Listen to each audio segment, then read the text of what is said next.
Hello everyone, welcome to our YouTube channel Shiksha Alliance. Today we are going to start our daily current affairs session in which we will cover important news from several newspaper, PIB and various government sources. So let's begin our session. Our first topic is बायोक्रेडिट। तो हम जानेंगे बायोक्रेडिट के बारे में। जो growing momentum देखा गया है, जो कॉन्सेप्ट है बायोडाइवर्सिटी क्रेडिट या बायोक्रेडिट के पीछे, ये प्रपोज कर रहा है एक फाइनेंशियल मैकेनिज्म को ताकि सपोर्ट किया जा सके जो टारगेट आउटलाइन किया गया था कन्मिंग मॉन्ट्रियल ग्लोबल बायोडाइवर्सिटी फ्रेमवर्क को दौरान, जिसको कि अडॉप्ट किया गया था 2022 में। तो ये कब सेटअप किया गया था, कब इसको जो है आपका कन्मिंग मॉन्ट्रियल ग्लोबल बायोडाइवर्सिटी फ्रेमवर्क को अडॉप्ट किया गया, सब इंपॉर्टेंट है।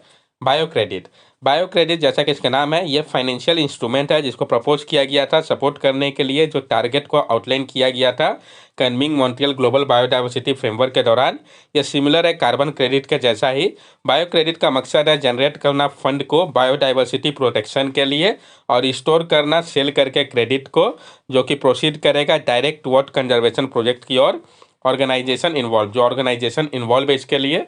तो बायोडाइवर्सिटी क्रेडिट अलायंस जो है इसको लॉन्च किया गया था COP15 जो था CBD का 2022 में, उस दौरान प्रमोट करने के लिए बायो क्रेडिट को।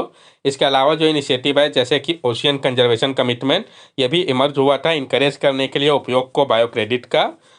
आपका KMGBF के बारे में हम जान लें, कन्मिंग मॉन्ट्रियल ग्लोबल बायोडाइवर्सिटी फ्रेमवर्क जो है। तो कॉन्फ्रेंस का नाम जो है 15 कॉन्फ्रेंस ऑफ पार्टी था UN convention on biological diversity 2022, जिसमें अडॉप्ट किया गया कन्मिंग मॉन्ट्रियल ग्लोबल बायोडाइवर्सिटी फ्रेमवर्क को।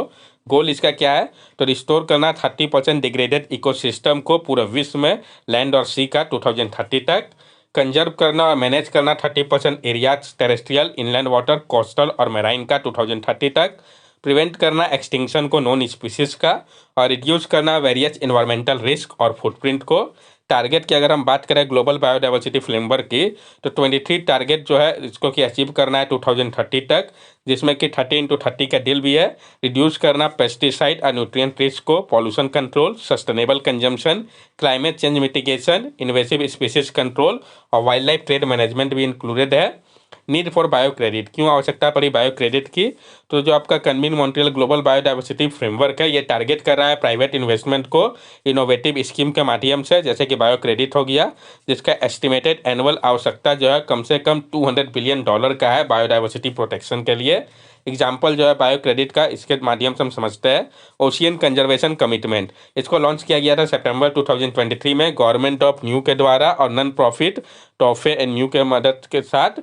ये ऑफर कर रहा है ओशियन कंजर्वेशन कमिटमेंट को, जो कि बेस्ड है साइज के ऊपर न्यू मैराइन प्रोटेक्टेड एरिया का। ये अवेलेबल है परचेज करने के लिए फंड कंजर्वेशन प्रोजेक्ट को। वैलेकिया ट्रस्ट बायोडाइवर्सिटी और क्लाइमेट रिसर्च ऑर्गेनाइजेशन, जो कि बेस्ड है आपका यूके पे, इसका फाइनेंशियल कमिटमेंट है कि 5 मिलियन बायोडाइवर्सिटी क्रेडिट का ये जो है 60% इश्यू करेगा प्राइस डायरेक्टेड, जो कि लोकल स्टेक होल्डर के लिए होगा। ग्लैक्सो स्मिथ क्लीन की अगर हम बात करें GSK का, तो ये परचेज कर रहे हैं बायो क्रेडिट को रिप्लेनेट से ताकि प्रोटेक्ट किया जा सके कुशिको नेशनल पार्क को होंडुरास पे। बेचपेरिन को स्वीडन, ये फॉरेस्ट कंजर्वेशन है स्वीडन का। स्वीडन बैंक जो है उसने इन्वेस्ट किया है एक अनडिस्क्लोज अमाउंट को प्रोटेक्ट करने के लिए, जो 13 हेक्टर फॉरेस्टेड एरिया है 20 ईयर्स के लिए उपयोग करके बायो क्रेडिट का। वैल्यू नेचर, ये एक कंपनी है जो कि फैसिलिटेट कर रहा है डेवलपमेंट को बायोडाइवर्सिटी क्रेडिट का। प्लान है कि लाया जाए एक साथ बायोडाइवर्सिटी क्रेडिट को मार्केट में 2024 में, जिसका मकसद है जनरेट करना फंड को बायोडाइवर्सिटी प्रोटेक्शन के लिए। नेक्स्ट टॉपिक है हमारा Kochi Lakshadweep island submarine optical fibre connection project. PIB का जो इंपॉर्टेंट टॉपिक है, तो हम जानेंगे KLI SOFC प्रोजेक्ट के बारे में।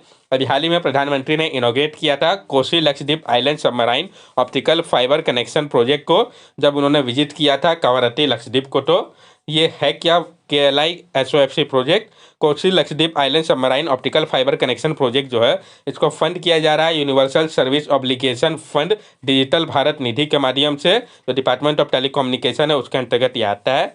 ये इन्वॉल्व कर रहा है कि एक्सटेंड किया जाएगा सबमराइन केबल कनेक्टिविटी को मेनलैंड कोची थे 11 लक्षद्वीप के आइलैंड के लिए। लोकेशन की अगर इसकी हम बात करें तो कवरत्ती लक्षद्वीप में है। इम्प्लीमेंटिंग एजेंसी कौन सी है, तो भारत संचार निगम लिमिटेड, जिसको कि हम BSNL के नाम से जानते हैं, ये प्रोजेक्ट एग्जीक्यूटिंग एजेंसी है। प्रोजेक्ट की अगर हम ओवरव्यू की बात करें तो KLI SOFC प्रोजेक्ट जो है ये एक dedicated submarine optic fibre cable connecting करेगा कोची को लक्षद्वीप आइलैंड के साथ। इसका मकसद है इंश्योर करना 100 टाइम फास्टर इंटरनेट को जो पीपल है लक्षद्वीप के उनके लिए। क्या बेनिफिट होगा इससे? तो फास्टर और ज़्यादा रिलायबल इंटरनेट सर्विस प्रोवाइड किया जा सकेगा। ये फैसिलिटेट करेगा telemedicine, e governance, educational initiative, digital banking, digital literacy में। यह अलाइन करेगा डिजिटल इंडिया और नेशनल ब्रॉडबैंड मिशन के ऑब्जेक्टिव के साथ। स्ट्रेंथन करेगा जो सर्विसेज है लक्षद्वीप में FTTH, fiber to home and 5G 4G mobile network की मदद से। इसके अलावा जो प्रोजेक्ट है तो पीएम ने डेडिकेट किया है low temperature thermal desalination plant को कन्वर्सन के लिए सी वाटर को पोर्टेबल वाटर में काडमन आइलैंड लक्षद्वीप के लिए। तो कहाँ के लिए? काडमन आइलैंड लक्षद्वीप के लिए। ये आपका low temperature thermal desalination plant है क्या? तो लो टेम्परेचर थर्मल डिसैलिनेशन जो है ये आपका एक प्रोसेस है जिसमें कि वार्म सरफेस सी वाटर को फ्लैश इवेपोरेट किया जाता है लोअर प्रेशर की मदद से, और जो वेपर होता है उसको कंडेंस किया जाता है कोल्ड डीप सी वाटर की मदद से।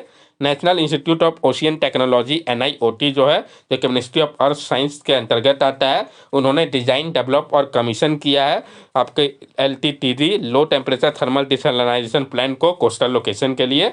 लक्षद्वीप के बारे में भी हम ब्रीफली जान लें। तो ये आपका एक यूनियन टेरिटरी है इंडिया का। ये कंप्राइज करता है 36 आइलैंड को जो कि सिचुएटेड है अरेबियन सी एंड लक्षद्वीप सी में। जो नाम इसका है वो 1 लाख आइलैंड के कारण पड़ा है। मलयालम में इसका मतलब 1 लाख आइलैंड होता है और संस्कृत में, जहाँ पे नो मोर देन 100 आइलैंड अभी फिलहाल अवेलेबल है। जो टोटल एरिया है इसका वो आपका अप्रॉक्सीमेटली 32 किलोमीटर स्क्वायर का है, जो कि फॉर्म करता है स्मॉलेस्ट यूनियन टेरिटरी को। कावरत्ती इसकी कैपिटल है और जो इसका रीजन है वो फॉल करता है जुरिस्डिक्शन में केरला हाईकोर्ट के। यूनियन टेरिटरी को इस्टेब्लिश किया गया था 1956 में ब्रिटिश डिपार्चर के बाद। जो मेजोरिटी है यहाँ के वो फॉलो करता है इस्लाम को, पार्टिकुलरली साफ़ी स्कूल को। जो लैंग्वेज यहाँ पे बोला जाता है वो जैसरी है, जिसमें कि डाइवेई इन मिनिकोई पे बोला जाता है। जो कल्चर है वो सिमिलर आपका मैपिलास जैसा कि केरला में उन्हीं के जैसा इनका कल्चर है। यहाँ पे आप देख सकते हैं लक्षद्वीप के लोकेशन को, कावरत्ती इसकी राजधानी को भी, ताकि अगर मैप बेस्ड क्वेश्चन है तो आपको पता होना चाहिए। नेक्स्ट टॉपिक है हमारा global nuclear order is under strain. तो जो आपका GNO ऑर्डर है वो अंडर स्ट्रेन है, क्यों है, क्या है, सब हम समझेंगे डिटेल में। Global nuclear order establish during the cold war face significant challenge. जो ग्लोबल न्यूक्लियर ऑर्डर था जिसको कि स्टैब्लिश किया गया था कोल्ड वॉर के समय पे, इसको सिग्निफिकेंट चैलेंज का सामना करना पड़ रहा है। What is global nuclear order? तो सबसे पहले हम समझेंगे ग्लोबल न्यूक्लियर ऑर्डर होता क्या है। Global nuclear order refers to the established framework, rules and agreement governing the use and proliferation of nuclear weapon on a global scale। जो global nuclear order है ये रिफर करता है जो इस्टेब्लिश फ्रेमवर्क, रूल और एग्रीमेंट है जो कि मदद करता है गवर्न करने में उपयोग को, प्रोलिफरेशन को न्यूक्लियर वेपन का ग्लोबल स्केल पे। जैसे कि आपका न्यूक्लियर नॉन प्रोलिफरेशन ट्रीटी हो गया, जिसका मकसद है प्रिवेंट करना स्प्रेड को न्यूक्लियर वेपन का और प्रमोट करना डिसआर्मामेंट को। की component of global nuclear order, जो इंपॉर्टेंट कंपोनेंट है ग्लोबल न्यूक्लियर ऑर्डर का, जैसे कि नॉन प्रोलिफरेशन जो एफर्ट है प्रिवेंट करने के लिए स्प्रेड को न्यूक्लियर वेपन का एडिशनल स्टेट में। डिसआर्मामेंट, इस इनिशिएटिव का मकसद है रिड्यूस करना और अल्टीमेटली एलिमिनेट करना न्यूक्लियर आर्सेनल को पूरे विश्व के लिए। न्यूक्लियर मटेरियल सिक्योरिटी, यह मेजर्स लेता है सेफगार्ड करने के लिए न्यूक्लियर मटेरियल को, फैसिलिटेट करता है टेक्नोलॉजी का उपयोग करता है थेफ्ट, सैबोटेज और अनऑथराइज्ड एक्सेस से प्रिवेंट करने के लिए। Peaceful use of nuclear energy, ये प्रमोट करता है न्यूक्लियर टेक्नोलॉजी को पीसफुल पर्पस के लिए उपयोग किया जा सके, जैसे कि इलेक्ट्रिसिटी जनरेशन, मेडिसिन, एग्रीकल्चर और इंडस्ट्री, इन सब पर्पस के लिए इसका उपयोग को ये परमिट करता है। इंटरनेशनल एग्रीमेंट एंड ट्रीटी, जो इंटरनेशनल एग्रीमेंट या ट्रीटी है तो फ्रेमवर्क जैसे कि आपका न्यूक्लियर नॉन प्रोलिफरेशन ट्रीटी हो गया, comprehensive nuclear test ban treaty हो गया CTBT, और अदर स्टैब्लिश नॉर्म्स, रेगुलेशन या ऑब्लिगेशन है जो कि रिलेटेड है न्यूक्लियर एक्टिविटी से। इंटरनेशनल ऑर्गेनाइजेशन एंड एजेंसी की अगर हम बात करें तो बॉडी जैसे कि आपका इंटरनेशनल एटॉमिक एनर्जी एजेंसी हो गया, ये देखती है न्यूक्लियर एक्टिविटी को, इंस्पेक्शन को और प्रमोट करती है न्यूक्लियर सेफ्टी और सिक्योरिटी को पूरे विश्व के लिए। जो ग्लोबल न्यूक्लियर सिक्योरिटी का आर्किटेक्चर उसको हम समझते हैं। बायलैटरल की अगर हम बात करें तो जैसे कि जो आपका US रशिया का एग्रीमेंट है, INF, start, new start, ABM, multilateral, NBT, CTBT, FMCT, TPNW, commercial जैसे NSG हो गया, MTCR हो गया, AG हो गया, WG हो गया।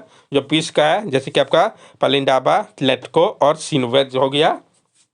की treaties for nuclear disarmament, arms control and non proliferation, जो इंपॉर्टेंट ट्रीटी थी nuclear disarmament, arms control and non proliferation के लिए, इसको हम समझते हैं। तो जो 1963 का पार्शियल बैन ट्रीटी था PTBT, ये प्रोहिबिट कर रहा था टेस्टिंग को न्यूक्लियर वेपन का, जिसके कारण रेडियो एक्टिव फॉलआउट हो सकता है आउटसाइड स्टेट टेरिटरी के।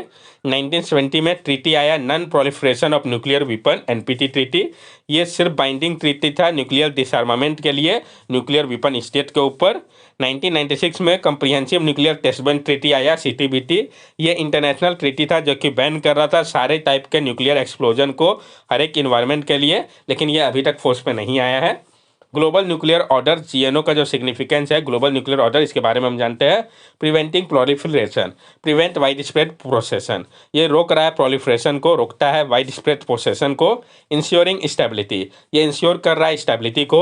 Arms control negotiation achieve strategic parity, fostering stability in the arms race and crisis management since 1945। तो 1945 के बाद से जो आर्म्स कंट्रोल नेगोशिएशन है इसने अचीव किया है स्ट्रेटेजिक पैरिटी को, ये फोस्टर कर रहा है स्टेबिलिटी को आर्म्स रेस और क्राइसिस मैनेजमेंट के लिए।